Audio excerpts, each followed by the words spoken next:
I want to look at the situation we are in Kenya now as we approach the general elections, particularly in respect of Laikipia and other problems.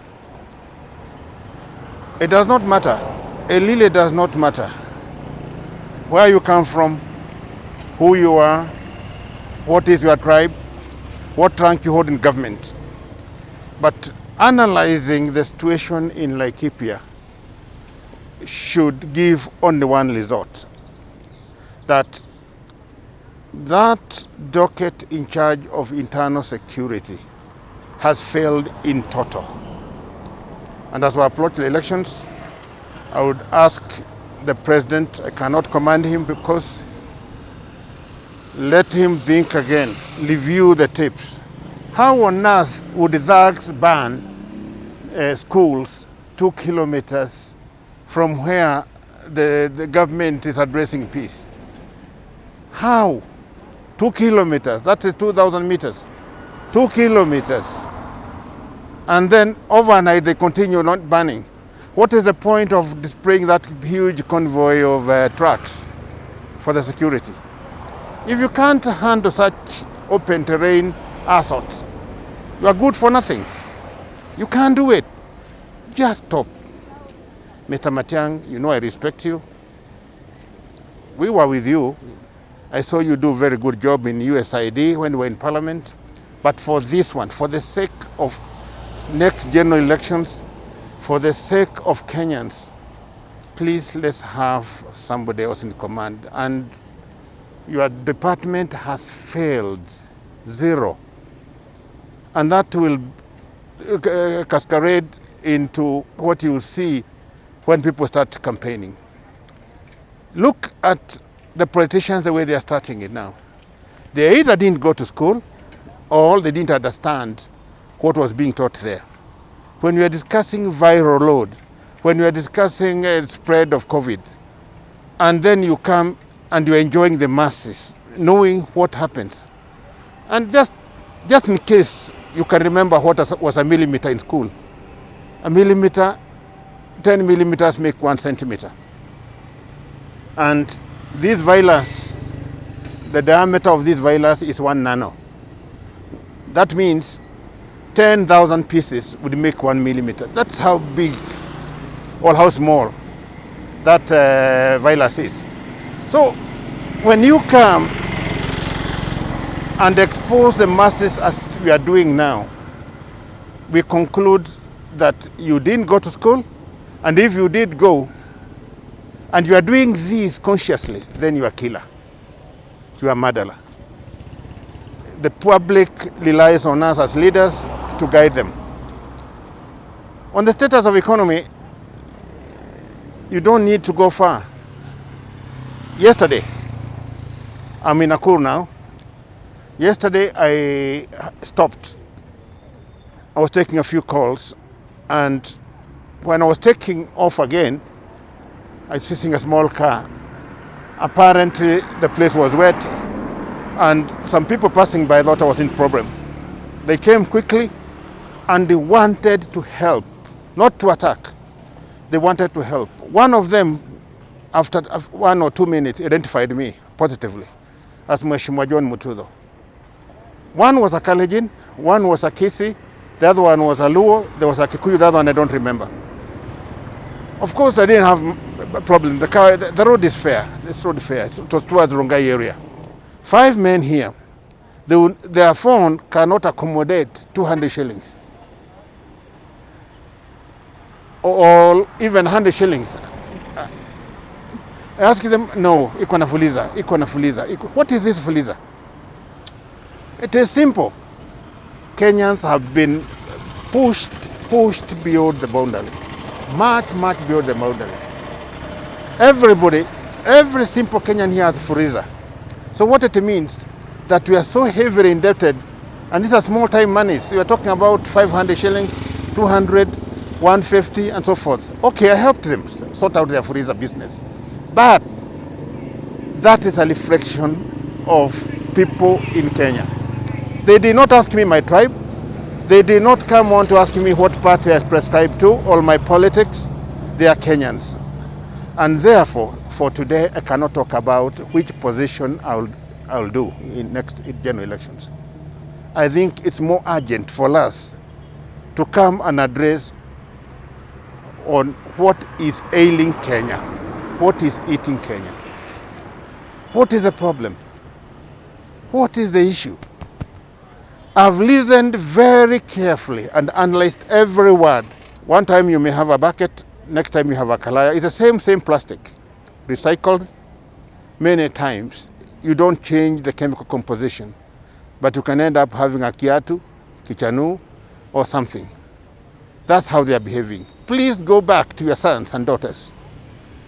Ask them what is the problem. Before you come to the public again, I'm not saying this party is good or that one is bad or this other one. Have a purpose. Give Kenyans a reason to go to the polls. Give them hope that we can sort out, like in agriculture here in Nakuru, the massive invasive weeds. These are weeds which are foreign. They never used to belong here. They're even killing ngombes. We can sort out the issue of the diseases of our animals. I was in Nyahururu 2 days ago, and you need just to go there. You are national. Just go and see the KBC, the veterinary office. There was nobody. In fact, I saw 2 cows just resting outside the DVO's office. That's the status we are in. What is our problem? Look at the CBC. Dr. Matiaag'i and Makoha, both are very learned people. They know what they are doing. But they don't understand what is ailing Kenya. What is ailing Kenya is what will happen in 2025 when we have double intake in Form 1. What will happen in a few years when the 18 million students today look for jobs. What is happening in Kenya today is a nonsense that you have carefully put in the CBC. Like 10-year-old, 11-year-old, when you ask them to come and you ask the teachers to demonstrate ejaculation. What do you mean? What do you mean? It shows you have an idea, but you don't know how to get there. Let me give you for free advice. You professors. Saa ingine unasoma sana mpaka nakuwa mjinga. Nasoma nakuwa mjinga. What we need is digital competence curriculum.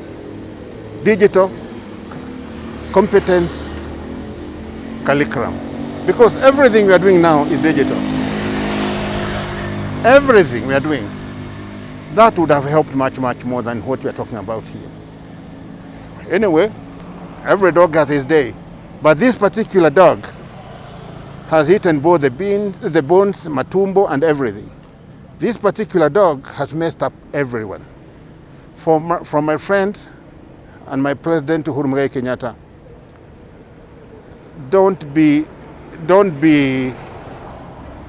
don't look for Nobel Peace Prize now. Just get these thugs in Laikipia in jail. Get these guys who distributed guns in jail. Get all the thieves in jail. Get everybody safe in the streets. And most importantly, remain close to your God. Because we shall need the hand of God. The hand of God to go through this government, to go through these bad people, to go through this COVID. We shall need the hand of God now. And we shall need you, Mr. President. I have been trying to look at the manifestos and the leaders and what they're saying. It's not worth. Following UDA, Jubilee, name it, all these parties, they have nothing. It's just recycled plastic. The plastic which was Kalaya yesterday, now it is Ndoo ya maji. Next time itakuwa kiatu. These are just recycled themselves. There's nothing. The chemical composition of these leaders is such that it's exhausted. I'm just asking them not to go to Google. Talk to their sons and daughters to ask to be told what is eating Kenya, what is ailing Kenya. And I've defined it again. I've said, look at Fuliza. Every Kenyan is talking about Fuliza. Why are they Fulizering? Why? That's an issue. When you have 5 men and they cannot accept 100 shillings because they have all Fulized, then you know there's a problem. There's a very big problem. When you're in Laikipia, like I'm saying, you're in Laikipia there, and 2 kilometers down the line, and you are the interior with all the power, the gun power you have, with helicopters, and 2 kilometers down the line, some gauchos are fighting and burning classes. Gauchos, you know gaucho? Very poor cowboys who do their thing. They are fighting there, and then you sit. We have a problem. Our problem is bigger than me saying I want to become the governor, or the senator, or even the president. Our problem is that of low capacity to generate ideas. That's what we're having in Kenya. And you young people, you old people with good, brilliant ideas, show up. Don't just sit there. Because these guys are bankrupt. Kwa kichwa. Hakuna kitu. They are not offering anything. So don't ask me whether I'm joining ODM, Jubilee, UDA. There's nothing. What is there? What is there? When you say that you're going to reduce the taxes, define further. Tell us, what are you doing? What are you going to define? What are you going to reduce? Give us numerical figures, what you're going to do. When you say that you're going to improve on agriculture, tell us what is the issue. Why have we come down until we have to import cabbages from Tanzania from where we are in Nakuru? When you say that you're going to improve animal health, tell us why in Nyahururu, the veterinary office is a bush now, where the DV was supposed to sit. Is it that they don't have a health problem? When you tell us you're going to produce clean milk, tell us what are all those animals in Rongai doing by the roadside? What are you going to do about their grazing and their fodder and the rest of it? Shida mingi sana. Yeah?